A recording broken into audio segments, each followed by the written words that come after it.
दोस्तों, क्या आप भी आपके घर की सुख शांति, संतान की कमी और धन की कमी या कर्ज से परेशान हैं?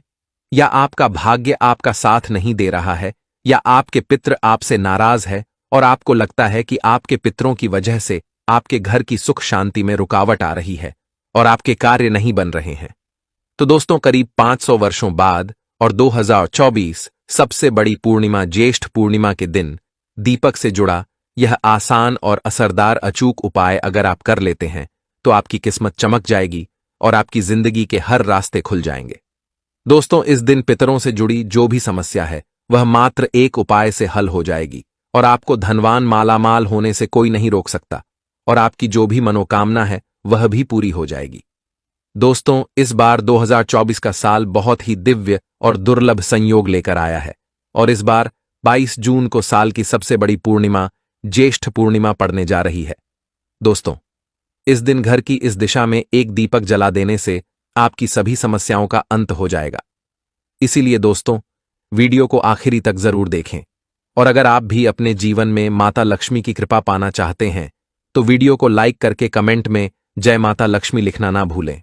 दोस्तों, सनातन धर्म में ज्येष्ठ मास की पूर्णिमा, दोस्तों इस साल ज्येष्ठ पूर्णिमा 22 जून 2024 को रहेगी।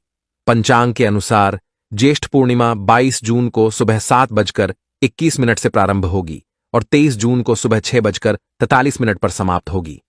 ज्येष्ठ पूर्णिमा के दिन स्नान दान का समय, ज्येष्ठ पूर्णिमा के दिन स्नान दान का शुभ समय सुबह 4:04 से प्रारंभ होगा और सुबह 4:46 पर समाप्त होगा। उदया तिथि को देखते हुए ज्येष्ठ पूर्णिमा 22 जून 2024 को मनाई जाएगी। दोस्तों, ज्येष्ठ पूर्णिमा पितरों को प्रसन्न करने के बहुत ही खास दिन होता है। इस दिन आप छोटे छोटे से काम करके, छोटे छोटे उपाय करके पितरों को प्रसन्न कर सकते हैं और उनका आशीर्वाद प्राप्त कर सकते हैं। माना जाता है कि जिन पर उनके पितरों का आशीर्वाद होता है उन्हें सभी देवी देवताओं का भी आशीर्वाद प्राप्त होता है। आज की इस वीडियो में हम आपको ज्येष्ठ पूर्णिमा में किया जाने वाला एक बहुत ही आसान और असरदार उपाय बताने जा रहे हैं। इस उपाय को करने से पितृ तृप्त होते हैं, अपितु प्रसन्न होते हैं, पितरों का आशीर्वाद प्राप्त होता है और पितरों के आशीर्वाद से पितृदोष से मुक्ति मिलती है और बिगड़े काम बनने लगते हैं। दोस्तों, इसे आपके जीवन में खुशहाली आती है और हर क्षेत्र में सफलता मिलती है। दोस्तों, इस उपाय को सही प्रकार से करने के लिए आप हमारे इस वीडियो को आखिरी तक अवश्य देखें। तो दोस्तों, आइए जानते हैं इस उपाय के बारे में। दोस्तों, इस उपाय को करते समय पवित्रता का विशेष ध्यान रखें। अगर आपने स्नान कर लिया है तो रात्रि के समय आप अच्छी तरह से मुंह हाथ पैर धो लें। फिर स्वच्छ वस्त्र धारण करके ही आप यह उपाय करें। उपाय करने के लिए आपको जरूरत होगी एक दीपक की, दीपक कोई भी चलेगा, मिट्टी के धातु के आटे का कोई भी चलेगा। अगर आटे का दीपक ले रहे हैं तो शुद्ध जल मिलाकर बिना नमक के आटे का ही दीपक बनाएं। दोस्तों, ज्येष्ठ पूर्णिमा की सुबह इस दीपक में रुई की बाती लगाएं। शुद्ध घी डालें। घी नहीं हो तो आप सरसों का तेल भी ले सकते हैं, लेकिन दूसरे किसी तेल का प्रयोग ना करें। यह दीपक आपको रात्रि के समय ही जलाना है। शाम की पूजा हो जाने के बाद आप यह दीपक जला सकते हैं। इस दीपक को मंदिर के अंदर ना रखें। मंदिर के पास किसी साफ स्थान पर आप इस दीपक को रख सकते हैं या फिर एक लकड़ी के पाते पर आप इस दीपक को रख सकते हैं। दीपक रखने से पहले उसे आसन अवश्य दें, यानी दीपक के नीचे थोड़े से अक्षत यानी थोड़े से साबुत चावल रखें। फिर उसके ऊपर ही दीपक को रखें और जलाएं। दीपक जलाते समय ध्यान रखना है कि दीपक की बाती दक्षिण दिशा की तरफ होनी चाहिए। इस दीपक को अपने घर के दक्षिण कोने में किसी साफ स्थान पर भी जला सकते हैं। दोस्तों, दक्षिण दिशा पितरों की दिशा मानी जाती है। दक्षिण दिशा में ही पितृलोक है। माना जाता है कि पितृपक्ष में पितृलोक से, दक्षिण दिशा से ही पितृ हमें आशीर्वाद देने धरती पर आ जाते हैं। इसलिए पितरों को प्रसन्न करने के लिए, उनका आशीर्वाद प्राप्त करने के लिए पूर्णिमा की रात को दक्षिणमुखी दीपक जलाया जाता है। इससे पितरों की आत्मा को शांति मिलती है। तो आम दिनों में केवल पूर्णिमा की रात्रि को दक्षिणमुखी दीप दान करना चाहिए, क्योंकि दीप जलाना शुभ अवसर पर एक अनिवार्य परंपरा माना जाता है। तो मान्यताओं के अनुसार दीपक की लौ सही दिशा में होनी चाहिए। कहा जाता है, श्रद्धा से पितरों के निमित्त किया हुआ दान ही श्राद्ध है। इसलिए पूर्णिमा की रात्रि को श्रद्धापूर्वक दक्षिणमुखी दीप जलाने से पितरों का आशीर्वाद मिलता है, श्राद्ध करने का पुण्य फल प्राप्त होता है। यह दीपक जलाने के बाद आप वहीं पर आसन बिछाकर बैठ जाएं और दक्षिण दिशा की तरफ मुंह करके पितृदेव के इस मंत्र का 108 बार जाप आप करें। मंत्र है और पित देवता नमः।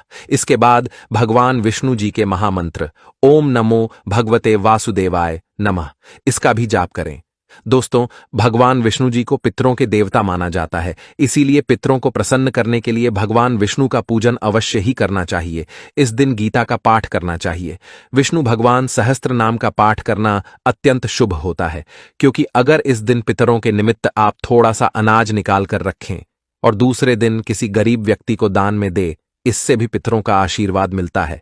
कहते हैं ऐसा दान करने से पितरों की भूख प्यास मिट जाती है, पितृ तृप्त हो जाते हैं।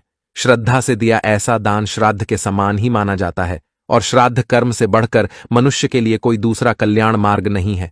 इससे आयु बढ़ती है, सभी दुख नष्ट हो जाते हैं। ना कि केवल पितृदोष से मुक्ति मिलती है, बल्कि उनकी कृपा से परिवार के सदस्य तरक्की करते हैं। पितृ सुख समृद्धि का आशीर्वाद देते हैं। पितृ भी देवता तुल्य माने गए हैं, इसलिए उनमें देवताओं की तरह आशीर्वाद देने की क्षमता होती है। तो पूजन मंत्र जाप के बाद भगवान श्री हरि विष्णु और मां लक्ष्मी को नमस्कार करें। उनसे अपने पितरों की आत्मा की शांति की प्रार्थना करें। इसके बाद आप अपने पितृदेव और कुल देवता का स्मरण करके उन्हें नमस्कार करें। अपने कष्टों के निवारण हेतु प्रार्थना करें। पितृदोष से मुक्ति की प्रार्थना करें और उनसे प्रार्थना करें कि वे आप पर और आपके परिवार पर अपना आशीर्वाद सदैव बनाए रखें। उपाय करने के बाद दूसरे दिन दीपक के नीचे जो चावल रखे हुए थे उन्हें पक्षियों को डाल दें। अगर आपने आटे का दीपक बनाया है तो उसके भी छोटे छोटे टुकड़े करके पक्षियों को ढाल दें। पितरों के निमित्त किए ऐसे धार्मिक कार्य या उपाय उन्हें संतुष्ट करके हमें उनका आशीर्वाद दिलाने में सहायक होते हैं।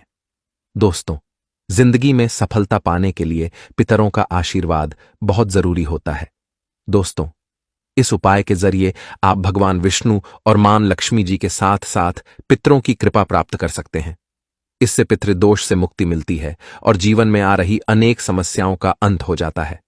वहीं दोस्तों, इस दिन माता लक्ष्मी की कृपा कुछ विशेष राशियों पर पड़ने जा रही है। यह राशि धन से मालामाल हो जाएंगी। तो आइए जान लेते हैं कि आखिर कौन कौन सी राशियां हैं जिनके ऊपर माता लक्ष्मी की कृपा बरस रही है। इस लिस्ट में दोस्तों सबसे पहला नाम आता है मेष राशि।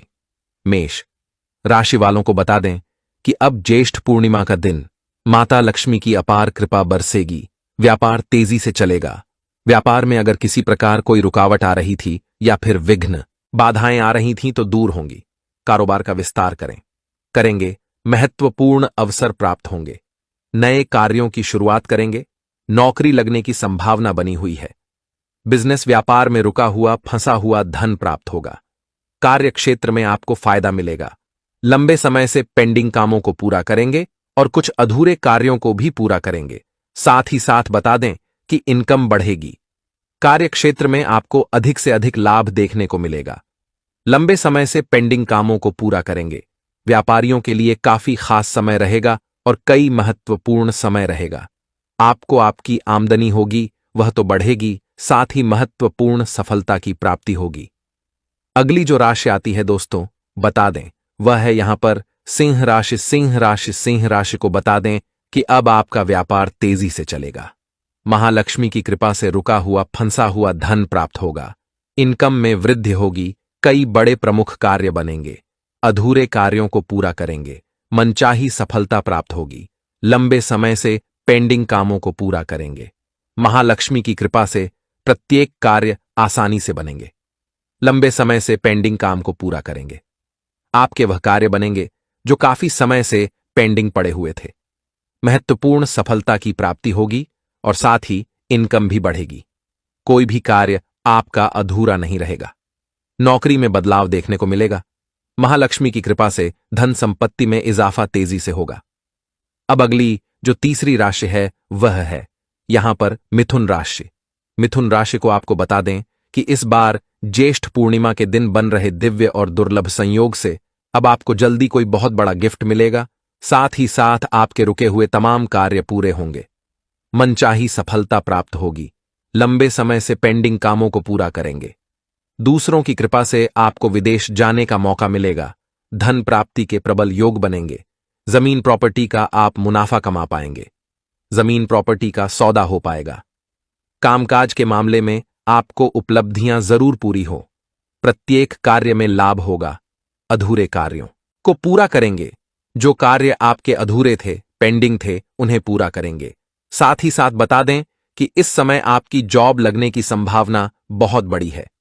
साथ ही साथ व्यापार में रुका हुआ, फंसा हुआ धन भी प्राप्त होगा और अगर कोई व्यापार ठप्प पड़ा था तो वह चल पड़ेगा। जल्द ही नई शुरुआत कर सकते हैं।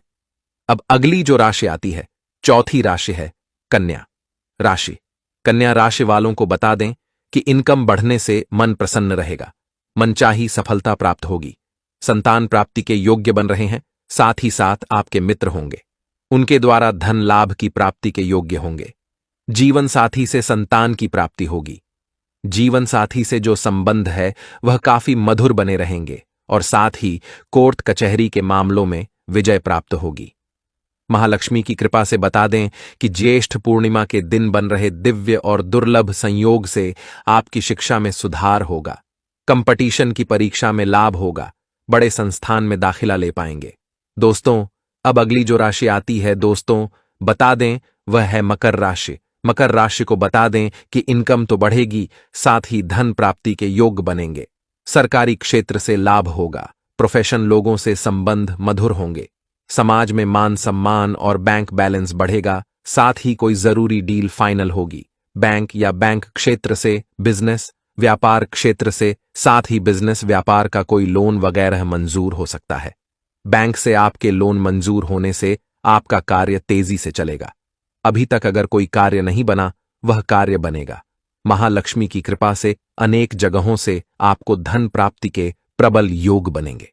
दोस्तों, आज की वीडियो में बस इतना है। मिलते हैं अगली वीडियो में नई जानकारी के साथ। धन्यवाद।